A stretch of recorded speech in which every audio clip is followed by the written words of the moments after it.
बिस्मिल्लाहिर्रहमानिर्रहीम, अस्सलाम वालेकुम। कुछ लोग होते हैं जो अपनी जिंदगी का अंजाम जो है ना वो अपने हाथों से लेके जाते हैं। मिसाल के तौर पर जिसमें एक मलिक अदम भी शामिल हो चुका था जो पिशावर में रहता था, लेकिन उसका ताल्लुक जो है वो अफगानिस्तान से था। तो इसका काम ये था कि हुकूमत के साथ लड़ाई झगड़े, उनको चैलेंज करना या फिर बदमाशी के तौर पर जो है ना वो रहता था। भत्ता माफिया मिसाल के तौर पर अपना बाजार वालों से भत्ता लेता था और हुकूमत को चैलेंज भी करता था। उसके खौफ से जो है ना वो गरीब और बचना वो बहुत तंग थे।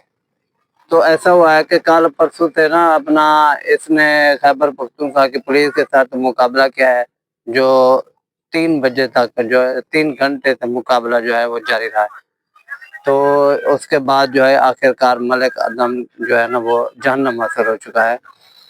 तो ये अंजाम जो है ना ये बाकी लोगों के लिए जो है ना सबक है कि अल्लाह ने आपको ताकत दिया है तो हुकूमत को चैलेंज ना करो और ना ही गरीब गुरबा को तंग करो।